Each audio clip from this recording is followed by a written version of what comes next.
नमस्कार दोस्तों, आपका अपने YouTube channel learning by doing में आपका स्वागत है। तो ये अपनी रीजनिंग की क्लास में आपका बहुत बहुत स्वागत है। फिर से एक बार दोबारा मैं करता हूँ आपका स्वागत। और जो टॉपिक अपना चल रहा है इसमें वो चल रहा है सिटिंग अरेंजमेंट। और सिटिंग अरेंजमेंट में अब आपको जीरो से बनना है हीरो। तो चलिए क्लास को स्टार्ट करते हैं। और अगर आपने अभी तक हमारे चैनल को सब्सक्राइब नहीं किया तो सबसे पहले जाइए और सब्सक्राइब कीजिए। तो चलिए स्टार्ट करते हैं क्लास। तो सिटिंग अरेंजमेंट का टॉपिक चल रहा है अपना। फिर से मैं रिपीट कर रहा हूँ, अगर कोई बच्चा आज पहली बार हमारे चैनल से जुड़ा है और जिसने सिटिंग अरेंजमेंट की जो हमारी बेसिक कंसेप्ट की क्लास थी वो नहीं की है, तो सबसे पहले वो क्लास अटेंड करे। उसी के बाद आपको ये जो क्लास करेंगे तो इसमें भरपूर आनंद आएगा। तो चलिए स्टार्ट करते हैं अपनी क्लास। चलिए दोस्तों, अब यहाँ से क्लास स्टार्ट करते हैं। तो कल जो सिटिंग अरेंजमेंट के जो बेसिक कंसेप्ट थे उसका आइडिया मैंने आपको दे दिया था। जितने भी फिगर्स थी इसके रिगार्डिंग बेसिक वो मैंने दे दी थी आपको। तो आशा करता हूँ आपने उसका घर पे रिवीजन किया होगा, उसका समझने की कोशिश की होगी, कोई डाउट उसमें नहीं आया होगा आपको। तो उसी के बेस पे पहले हम जो एकदम स्मॉल टाइप जो छोटे छोटे क्वेश्चंस हैं वो उससे स्टार्ट करेंगे। आगे आगे जैसे जैसे बढ़ेंगे वैसे वैसे डिफ़िकल्टी लेवल भी बढ़ता जाएगा। तो आगे जैसे जैसे जो जो कंसेप्ट ज़रूरी होंगे वो मैं आपको साथ साथ बताता रहूँगा क्वेश्चन करवाने से पहले। तो चलिए क्वेश्चन स्टार्ट करते हैं। तो जो अपना टॉपिक चल रहा है वो है सिटिंग अरेंजमेंट। अगर किसी बच्चे ने कल की हमारी जो बेसिक कंसेप्ट वाली क्लास थी अगर वो नहीं देखी है तो पहले वो देख लें, जिससे कि आपको आज वाली क्लास में कुछ भी समझने में दिक्कत ना हो।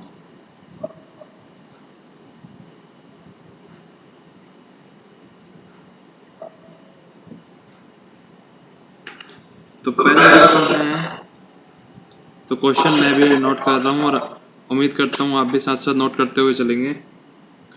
5 स्टूडेंट हैं, A, B, C, D and E are sitting in a circle. Are sitting in a circle facing each other. Facing each other. If E is between A and D and A is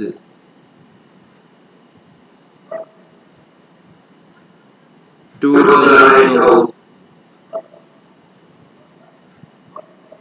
B, then who is to the left of B। तो ये question हमें दिया गया है। तो आपने साथ साथ नोट कर लिया होगा, जो काफ़ी स्लो चल रही है मेरी स्पीड। तो आइए सबसे पहले क्या कहा गया कि सर्कल है, तो सबसे पहले हम एक सर्कल बनाएंगे इसमें। और आशा करता हूँ सर्कल शायद ऐसे ही बनता होगा, थोड़ा सा बस ऊपर नीचे से। कहा गया कि 5 जने बैठे हैं इसमें, तो 5 जने हैं तो कहीं पे भी बैठ सकते हैं। 1 2 3 4 और 1 5। तो कल की क्लास में जो मैंने कंसेप्ट बताया था उसमें ये बताया था, अगर इवन नंबर है तो आमने सामने की जो पोजीशन है वो हमें पता चल जाएगा। ए के सामने बी बैठा है, बी के सामने सी बैठा है, जो भी बैठा होगा। लेकिन ओड जब केसेस आएंगे नंबर में तो उसमें हम आमने सामने वाले का निर्धारण नहीं कर पाएंगे। तो इसमें भी ओड है, 5 जने हैं तो हमें नहीं पता कि इसके सामने कौन है, इसके सामने कौन है, उसके सामने कौन है। हालांकि आपको ये सर्कल देखने से लग रहा होगा कि ये इसके सामने हो सकता है, लेकिन ऐसा कुछ नहीं होगा 5 के केसेस में। ओड के केस में ऐसा नहीं आएगा कि हम उसके आमने सामने वाले कौन बैठा है उसको बता पाएँ, केवल वो इवन के केस में ही होगा। तो पढ़ते हैं क्वेश्चन। कहा गया 5 जने बैठे हैं, एक दूसरे को देख रहे हैं। If E is between A and D, और ये कह रहा है कि E बीच में है अगर A और D के, तो सबसे पहले हम E को बैठा देते हैं यहाँ पे। If A is between A and D, ठीक है, लेकिन अब हमें ये नहीं पता कि यहाँ पे ए आएगा या फिर यहाँ पे डी आएगा, क्योंकि हमारा क्वेश्चन तो अब ये है ना। आगे और पढ़ते हैं, लेकिन इतना पता या तो यहाँ पे डी आएगा या फिर यहाँ पे ए आएगा। तो चलो साथ साथ लिख भी लेते हैं कि क्या आएगा। अभी हमें कंफर्म नहीं है, लेकिन इतना कंफर्म है कि ए या डी है, ए या डी। उसके बाद में लिखा and A is to the right of B. A जो है वो राइट ऑफ बी के है। अगर हम ए को यहाँ बिठाते हैं तो बी यहाँ पे आएगा, तो बी यहाँ पे आएगा। तो आप बताओ सोच के, ए कहाँ जाएगा? इस हिसाब से तो ए यहाँ पे आएगा, तो यानी ए की पोजीशन यहाँ पे तो आएगी नहीं। फिर से मैं रिपीट कर रहा हूँ, ध्यान देना अगर किसी का ध्यान नहीं रहा था तो। क्या गया कि E is between A and D. तो सबसे पहले हमने जो बताया गया कि ये बीच में बैठा है ई के आसपास कौन बैठे हैं? ए और डी बैठा है। लेकिन अभी हमें यहाँ तक पढ़ने से ये नहीं पता चल पा रहा है क्वेश्चन में कि ए राइट में बैठा है या डी राइट में बैठा है, या डी लेफ्ट में बैठा है या ए लेफ्ट में बैठा है ई के संदर्भ में। आगे बढ़ते हैं, लिखा and A is to the right of B. जो ए है वो राइट ऑफ बी के है। तो अगर हम यहाँ पे ए लेते हैं तो इस हिसाब से यहाँ पे बी होना चाहिए था, जब भी बी के राइट में ए होगा। तो यहाँ पे इसका मतलब ये हो गया, क्वेश्चन पढ़ने से हमें ये क्लियर हुआ कि यहाँ पे ए नहीं आएगा। यहाँ पे ए नहीं आएगा तो इसका मतलब यहाँ पे डी आएगा, और यहाँ पे जब डी आएगा तो डी यहाँ पे नहीं आएगा, इसका मतलब ये भी हुआ, तो यहाँ पे ए आएगा। और जब यहाँ तक इतना समझ में आया आपको, तो लिखा है कि A is to the right of B. तो इसका मतलब हो गया कि बी का राइट है तो बी यहाँ पे आएगा। Then who is to the left of B. तो बी के लेफ्ट में कौन आएगा, अब आपको ये बताना है। तो अगर अब आप देखोगे कि इसमें कौन हो गया, ए बी डी ई हो गया, तो यहाँ पे कौन बचा? अब सी बचा, तो सी आएगा इसके लेफ्ट में। तो एकदम बेसिक क्वेश्चन था, उम्मीद करता हूँ आपको समझ में भी आया होगा। अगर फिर से रिपीट करना है तो मैं एक बार फिर से रिपीट कर देता हूँ, क्योंकि फर्स्ट क्वेश्चन है इस वजह से। क्वेश्चन में कहा गया था हमें A B C D E 5 जने हैं, अंदर की ओर मुंह करके बैठे हुए हैं। If E is between A and D. अगर ई ए और डी के बीच में है, तो यहाँ तक पढ़ने से हमें इतना नहीं समझ में आ पा रहा है कि इसमें कि ए राइट में है या डी राइट में है या डी लेफ्ट में है या ए लेफ्ट में है। उससे आगे फिर हमने पढ़ा and A is to the right of B. A जो है वो बी के राइट में है। तो अगर हम ए को यहाँ लेते तो बी को यहाँ होना चाहिए था, जो कि हो नहीं सकता, जो ई यहाँ पे आना है। तो इसलिए बी यहाँ पे आया तो ए यहाँ पे आया, तो ए यहाँ पे आया तो डी यहाँ से हट गया, डी यहाँ से हट गया, तो यानी डी की पोजीशन ये कंफर्म हो गई। तो जो बचा 5 जने थे, तो 5 की जगह थी, तो यहाँ पे जगह किसकी बच गई? जब ए आ गया, बी आ गया, डी आ गया, ई आ गया, तो यहाँ पे सी आया। तो उसने पूछा था who is to the left of B, तो आंसर भी इसका कहलाएगा सी। तो उम्मीद करता हूँ क्वेश्चन आपको समझ में आ गया होगा। चलते हैं अपने नेक्स्ट क्वेश्चन की ओर।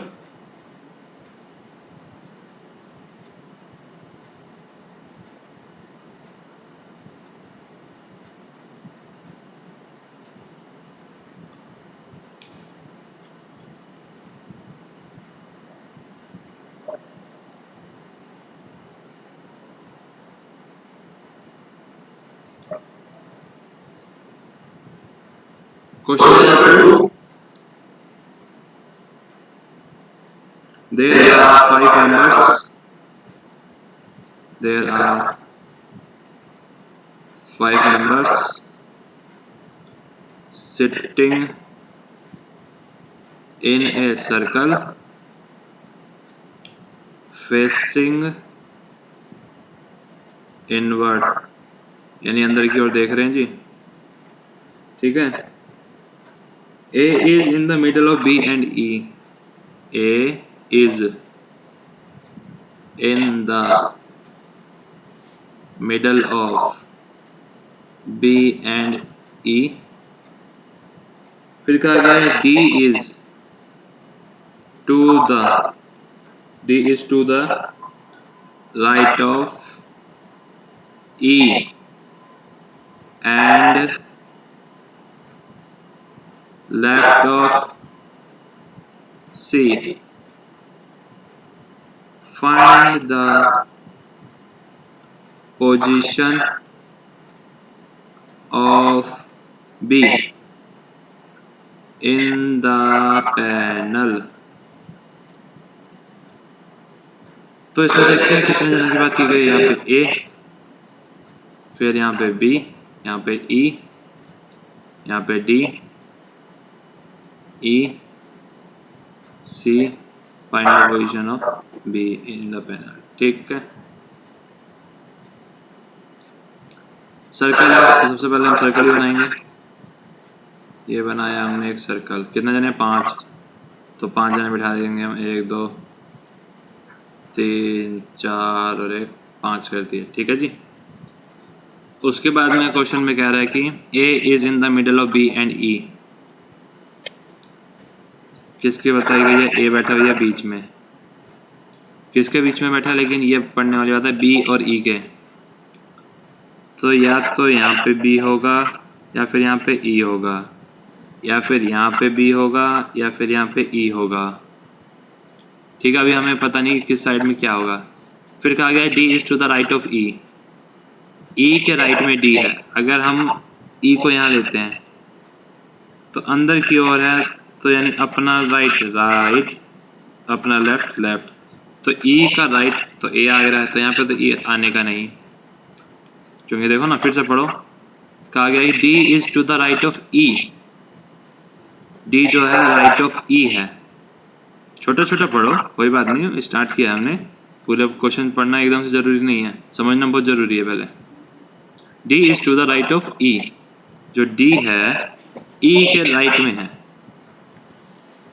अगर हम ई को यहाँ ले लेंगे तो इसके हिसाब से D is to the right of E, तो डी यहाँ होना चाहिए। ये पॉसिबल नहीं है, तो ई यहाँ पे नहीं आएगा। तो यहाँ पे कौन आ गया? यहाँ पे आ गया बी। ठीक है, उसके बाद में क्वेश्चन में कहा गया है D is to the right of E. तो जब बी वहाँ पे आ गया तो बी यहाँ पे नहीं आएगा। तो यहाँ पे जब ई आएगा तो ई के राइट में कहा गया है डी, तो ये हो गया डी। एंड लेफ्ट ऑफ सी,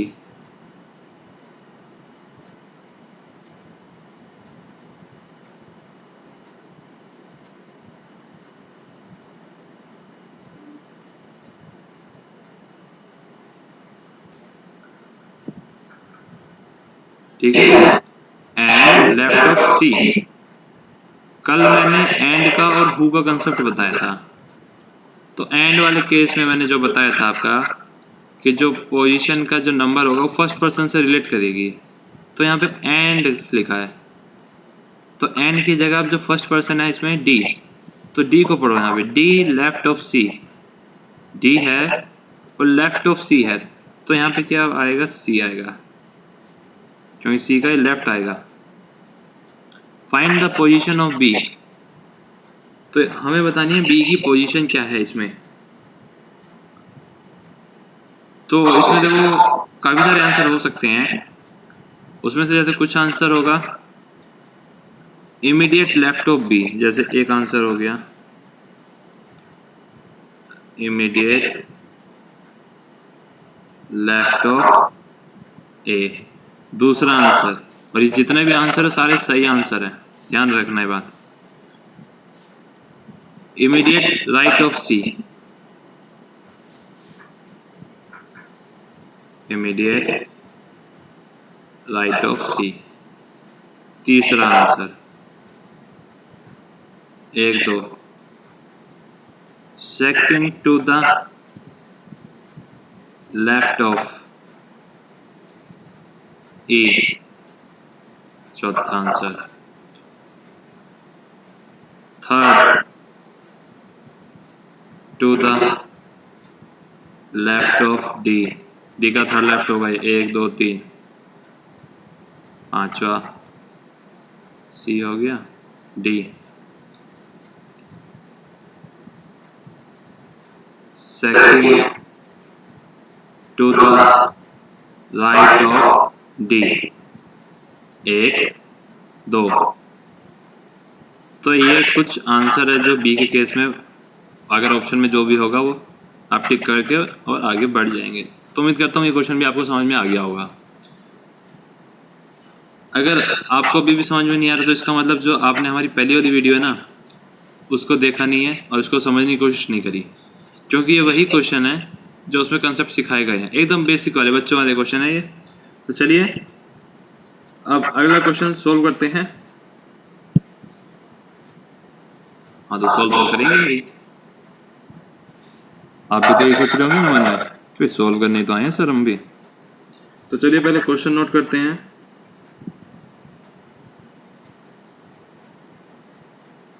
कार्य 6% are sitting in a circle, कि 6 बंदे बैठे हुए हैं सर्कल में और A is facing B, एक इसकी तरफ देख रहा है B की तरफ, और B जो है B is to the right of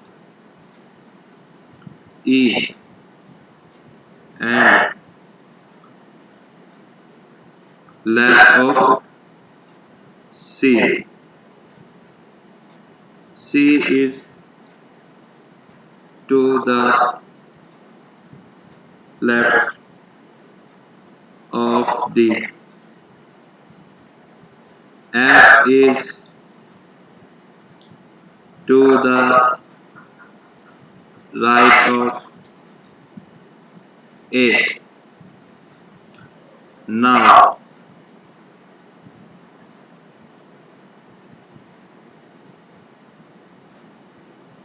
वाला पार्ट मैं आपको बाद में करूँगा, पहले इसको नॉर्मली सॉल्व करते हैं यहीं तक। पहले हम यहीं तक इसको सॉल्व करेंगे, उसके बाद जगह छोड़ देते हैं यहाँ पे थोड़ी सी, क्योंकि अगर अभी मैं करवाऊँगा आपको तो वो कन्फ्यूज़न हो जाएगा। तो पहले मैं आपको इसका भी सिंपल वाला ही करवाऊँगा। तो क्या गया, सर्कल है,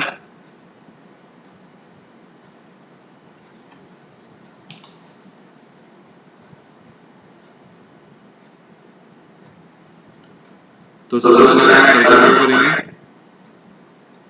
ये सर्कल ड्रॉ 6 जने बैठेंगे तो आमने सामने का पता रहेगा हमें।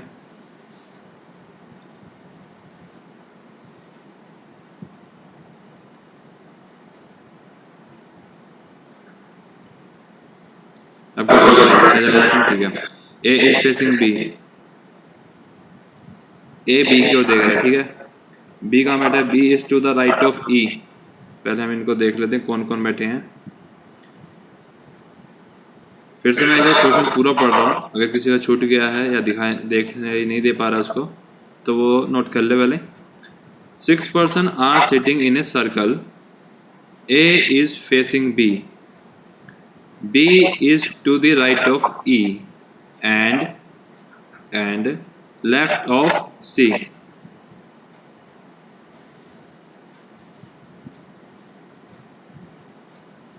हो गया? C is to the left of D. F is to the right of A. इतना पहले हम इसको ड्रॉ करते हैं, ठीक है। कहा गया है कि A is facing B और B is to the right of E, तो B जो है वो राइट ऑफ E है। यहाँ पे हम B को बताते हैं E के राइट, E का राइट होगा, राइट ऑफ E है तो E यहाँ पे नहीं आएगा, लेफ्ट हो गया, ठीक है। इसके लिए E यहाँ पे आएगा तो E का राइट ये हो गया। एंड लेफ्ट ऑफ C, और जो B है वो लेफ्ट ऑफ C है, क्योंकि एंड का जैसे मैंने कल भी बताया था, अभी पहले वाले क्वेश्चन में बताया, फिर बता रहा हूँ। जो इसमें एंड का यूज़ किया गया है ये वाला एंड का जो रिलेशन होगा ये फर्स्ट पर्सन से होगा, यानी फर्स्ट पर्सन इस सेंटेंस में हमारा बी है, तो बी लेफ्ट ऑफ सी, जो बी है वो लेफ्ट ऑफ सी है, ओके। और कहा गया ए इज फेसिंग बी, तो बी के सामने कौन होगा, ए। बी किसको देखेगा, केवल और केवल ए, तुम मेरे हो। C is to the left of D, और C is to the left of D। C जो है वो लेफ्ट में है D के, तो यहाँ पे कौन आएगा D। F is to the right of A, और F जो है वो राइट ऑफ A, तो ये जगह भी है और A का राइट भी है, तो ये F आ गया। ठीक है, यहाँ तक तो देखो किसी को दिक्कत आई नहीं होगी। अगर किसी को फिर भी कोई दिक्कत आई तो मैं फिर से रिपीट कर रहा हूँ slow. A is facing B, इससे अभी हमारा काम नहीं है, लेकिन ध्यान में रखेंगे दिमाग में। B is to the right of E, हमने B को बैठा लिया यहाँ पे, तो E के राइट में है, तो E को यहाँ बैठाएंगे तो ही राइट होगा। जैसे इधर बिठाएंगे तो ये लेफ्ट हो जाएगा, तो यहाँ पे गलत हो जाएगा, तो इसलिए E यहाँ पे आएगा, तो E के राइट में B आएगा। Okay, and left of C, और C के लेफ्ट में है B। क्वेश्चन ये कहना चाह रहा है, तो C यहाँ पे रहेगा तो ही उसका लेफ्ट होगा यहाँ पे। ओके, फिर कह रहा है C is to the left of D, C जो है वो लेफ्ट ऑफ D है, तो D का लेफ्ट ये है, तो C यहाँ पे है। F is to the right of A, F जो है राइट ऑफ A है, A का राइट F, तो ये हो गया क्वेश्चन। यहाँ तक का आपको समझ में आ गया होगा। इसमें जो अब थोड़ा सा चेंज करके जो आगे दिया है वो क्या लिखा है, अब वो आप भी नोट करना। Now D exchange his seat with F and or E with B। अब कहा गया है who will be sitting to the left of D। ठीक है,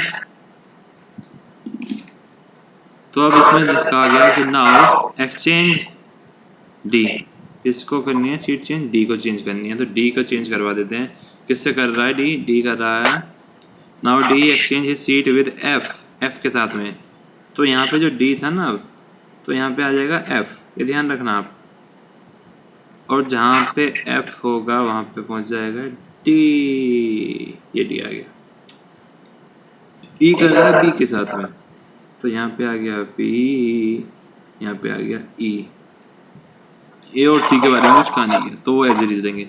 तो अब क्वेश्चन में पूछ रहा है who will be sitting to the left of D, D के लेफ्ट में कौन आएगा, तो D कहाँ आ गया, D यहाँ पे आ गया, तो D का ये वाला तो राइट हो गया, तो D का लेफ्ट ये वाला है, तो आंसर जो आएगा वो क्या आएगा, A आएगा इसका आंसर।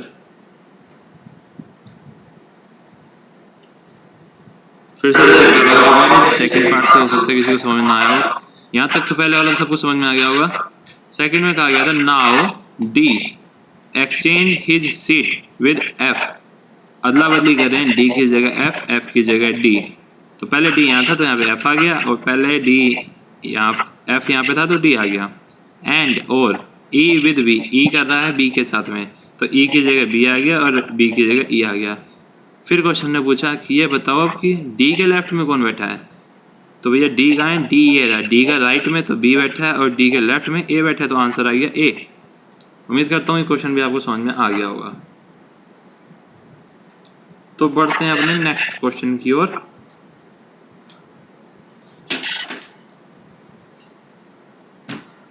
अगर किसी का नहीं बन पाया टिकट तो वो बना ले, जब तक मैं क्वेश्चन देख रहा हूँ।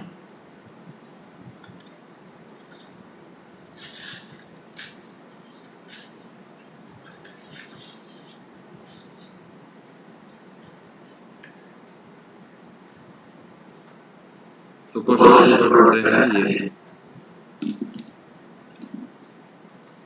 क्वेश्चन में क्या है, PQRSTVW are sitting around a circle facing the center। तो अब भी देखो PQRSTVW, ये एंड है और का मतलब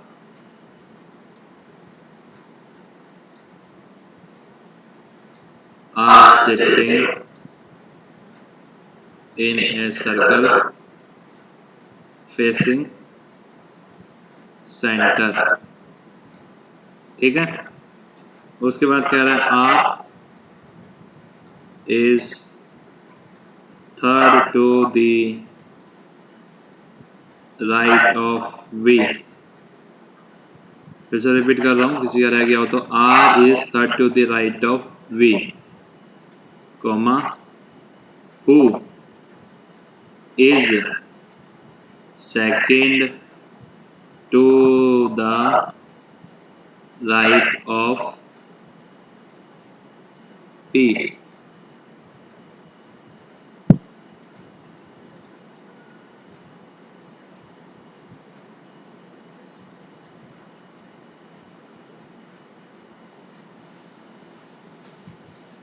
T is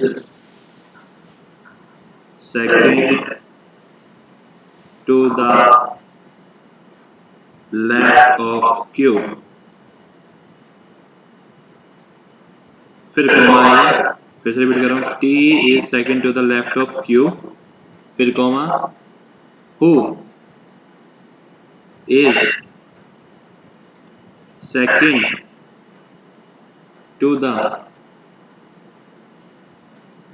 left of W। V is sitting between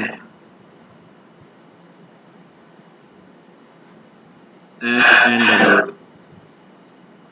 तो उसके बाद जो क्वेश्चन करेंगे, पहले इतना करते हैं इसको भी। देखो कितने जने होते हैं, 1 2 3 4 5 6 7 जने हैं। तो पहले तो सर्कल का आ गया, तो सर्कल बनाना हमें, तो सर्कल ये बन गया अपना सर्कल। 7 जने को बिठाना, 1 2 3 4 5 6 7, ये हो गए 7 जने। अब क्वेश्चन को यहाँ से स्टार्ट करते हैं, फिर से पढ़ना एक बार। R is third to the right of V। R जो है वो थर्ड राइट में है किसके, V के। V who is V जो कि second to the right of P।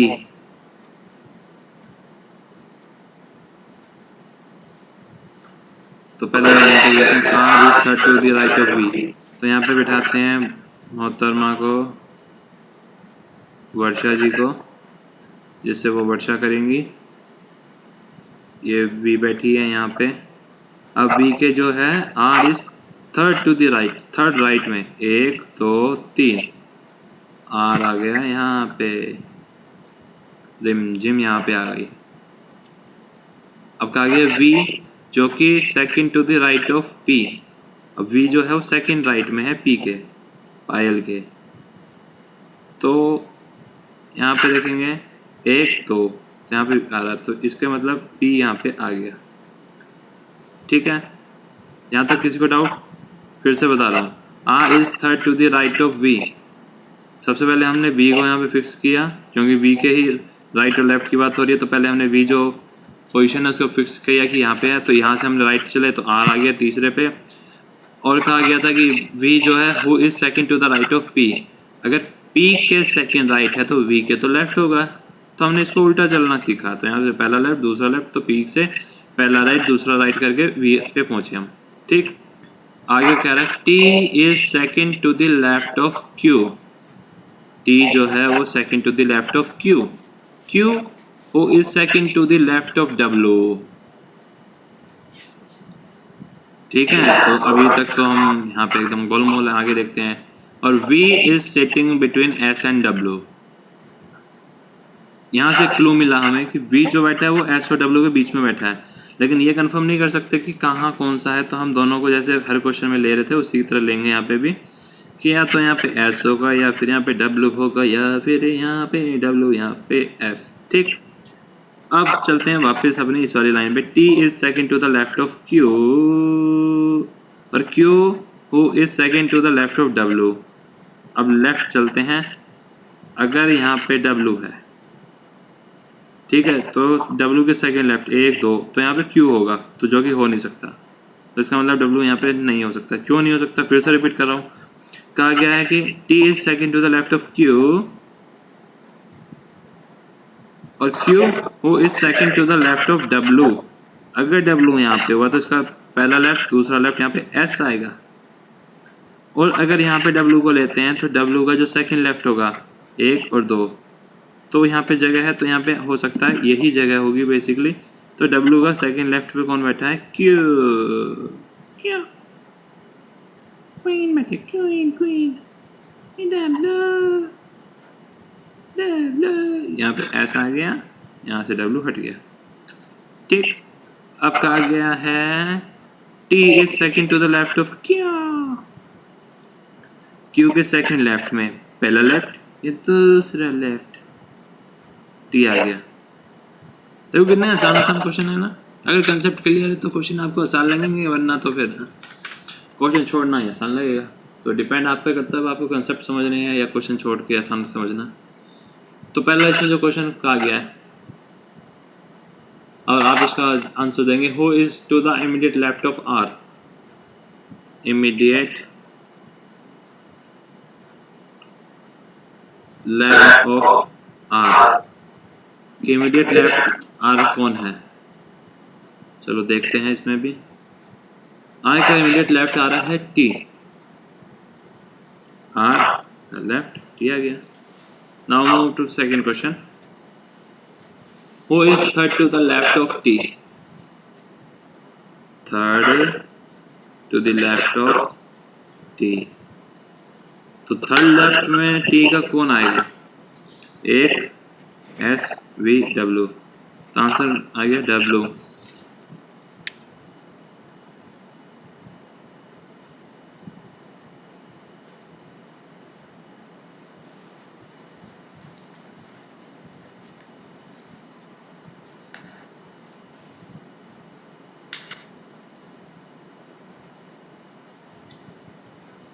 ठीक है, अगले क्वेश्चन पे चलते हैं। नेक्स्ट क्वेश्चन इसमें पूछा गया है, who is sitting between T and V।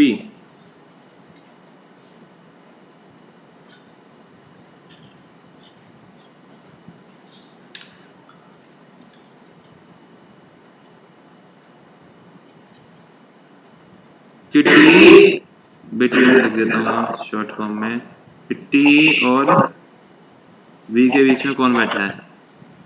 तो T और V के बीच में कौन बैठा है? जी सोनल बैठी है, S। और एक क्वेश्चन और है इसमें, who is sitting between R and W। R और W के बीच में कौन है? Between R and W। R कहाँ जी? रिमझिम येरी, और W ये नहीं, ये R और W के बीच में कौन है? ये तीन जने हैं, और अगर वैसे इन पे पूरे में देखा जाए तो S होगा बीचों बीच। तो हमारा जो आंसर होगा वो होगा बिटवीन R एंड W। अगर ऑप्शन में होगा केवल V भी है, S भी है और T भी है, तो ये तीनों हैं बीच में, तो ये हमारा आंसर होगा। तो चलते हैं अब अपने अगले क्वेश्चन की ओर। उम्मीद कर रहा हूँ आपको ये क्वेश्चन आसानी से समझ में आ रहे होंगे और इन्जॉय भी कर पा रहे होंगे आप क्लास का, क्योंकि अगर क्वेश्चन आपको समझ में आ रहे हैं तो आप इन्जॉय कर पाओगे, अदरवाइज तो आप जा भी चुके होंगे क्लास से बाहर। तो चलिए अब क्वेश्चन नेक्स्ट करते हैं अपना।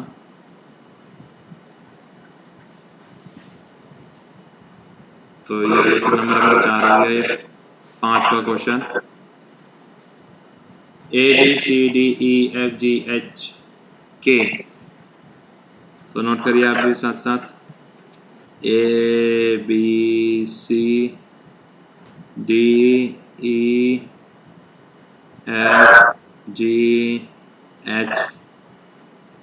And K।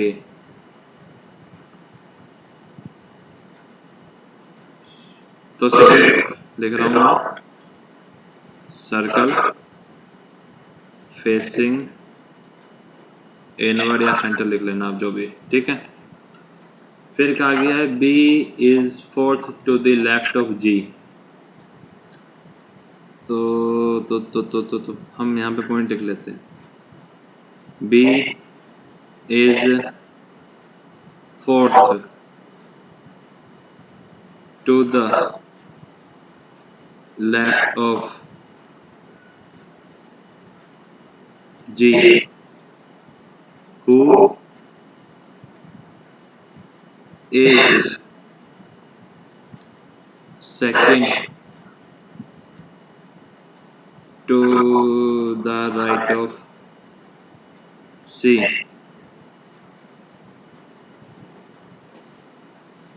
ठीक है,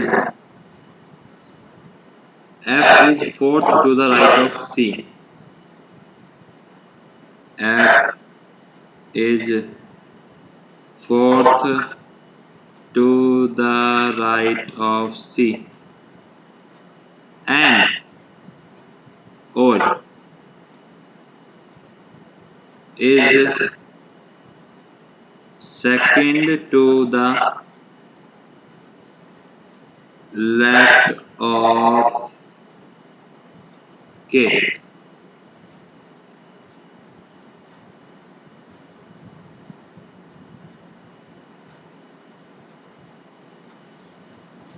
A is fourth to the right of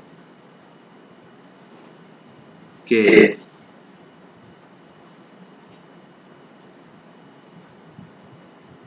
D is not an immediate neighbor of either K और B. ये पूरा एक ही क्वेश्चन चल रहा है।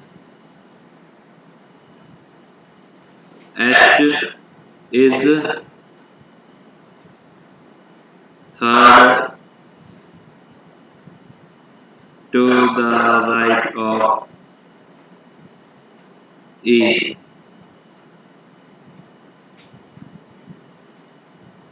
ठीक है, तो ये क्वेश्चन हो गया अपना। अब इसको सोल्व कैसे करेंगे? सबसे पहले ये देखते हैं इसमें कितने जने बैठे हैं। 1 2 3 4 5 6 7 8 9 जने बैठे हैं इसमें जी। तो 9 जने बैठे हैं तो इसको थोड़ा सा साफ साफ बनाना पड़ेगा आपको समझाने के लिए। ये हो गया सर्कल, 1 2 3 4 5 6 7 8 और एक 9। 1 2 3 4 5 6 7 8 9 हो गए। तो शुरुआत करते हैं क्वेश्चन की। क्वेश्चन में कहा गया है B is fourth to the left of G। B is fourth to the left of G। G who is second to the right of C। फिर यहीं तक करते हैं, इसको शुरू करते हैं। पहले इतना एक एक करके स्टार्ट करते हैं। फिगर आप लोगों को दिखाई दे रही होगी, नहीं दे रही?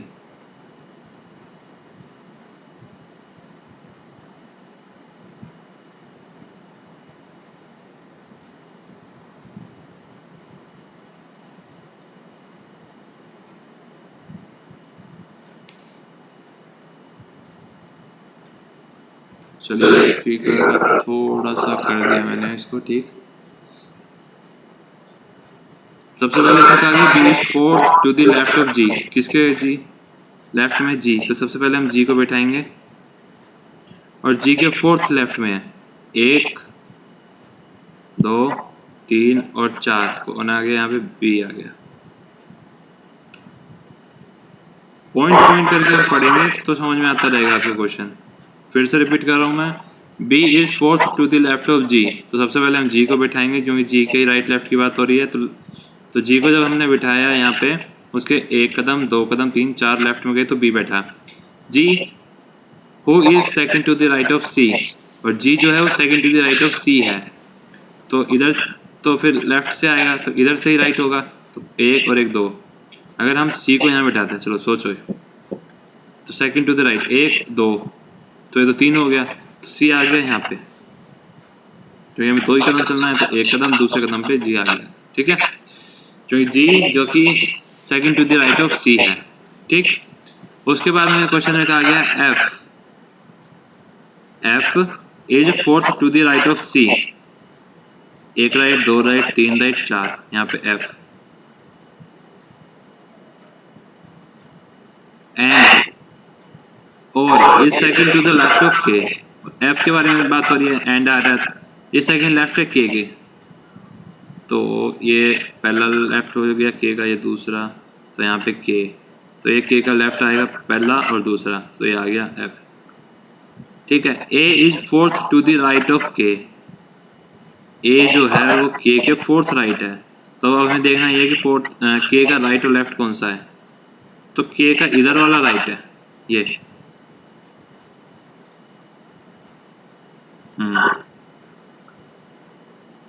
तो कितने चलना है, A is fourth to the right of K. 1 2 3 4, ये आ गया A. D is not an immediate neighbour of either K और बी। कहा गया है कि डी ना तो के का पड़ोसी है ना बी का, तो ना तो यहाँ पे डी आना है और ना के पास में डी आना है, तो डी जब यहाँ दोनों जगह ही नहीं आएगा, तो डी की जगह कौन सी बची, ये डी की जगह हो गई। ठीक, उसके बाद में कहा गया है H is second to the right of E. H जो है वो second to the right of E है, तो ई कहाँ है, सबसे पहले हमें ये निकालना है। अब ई नहीं थर्ड राइट है, थर्ड राइट, सॉरी पढ़ने में गलती हो गई, थर्ड राइट ऑफ ई है। तो अगर हम ई को यहाँ बैठाते हैं, तो ई का जो 1 राइट 2, यहाँ पे तो सारे भरे हैं, लेफ्ट में जा नहीं सकता, तो ई आएगा यहाँ पे, ई यहाँ पे आएगा, तो इसका थर्ड 1 2 3, ये आ गया एच। तो बताओ क्वेश्चन कैसे लगा आपको, तो इसके बेस पे एक क्वेश्चन भी देख लेते हैं आप, उसके बाद सेशन ज्वाइन करेंगे। Who is second to the right of K? क्या गया है, सेकंड राइट ऑफ के बताओ।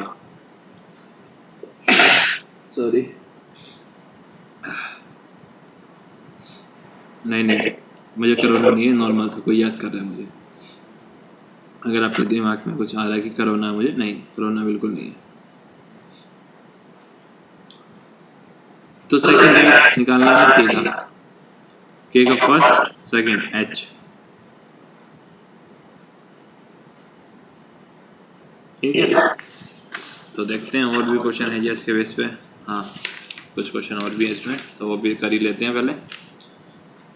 सेकंड क्वेश्चन में पूछा इसने, दिखाई तो दे रहा है ना आपको, हाँ दे रहा है। Third to the right of H क्या है बताओ, लिख देता हूँ, क्वेश्चन है third to the right of H. Third to the right of H क्या है, एच के थर्ड राइट में क्या है, 1 2 3 जी है जी, और कौन है जी। एक क्वेश्चन और है इसमें, Who is fourth to the left of E? Fourth left of E कौन है, दिख रहा है ना आपको, नहीं दिख रहा, ओके ओके ओके ओके।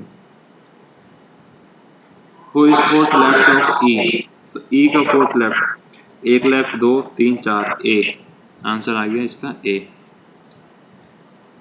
और ये है आज की क्लास का last question, Who is fourth to the right of D?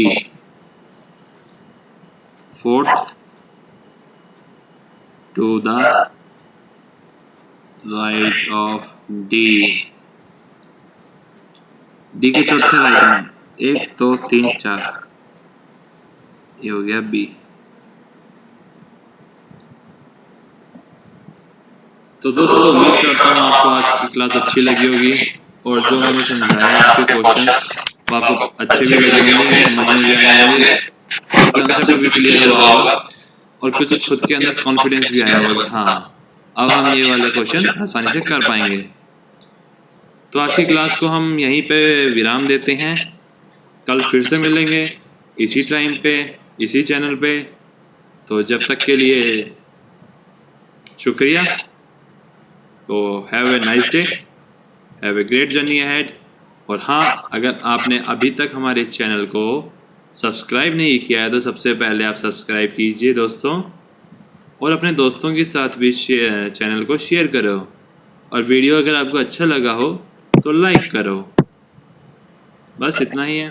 तो चलिए मिलते हैं कल फिर से इसी टाइम पे, इसी चैनल पे। जब तक के लिए बाय बाय।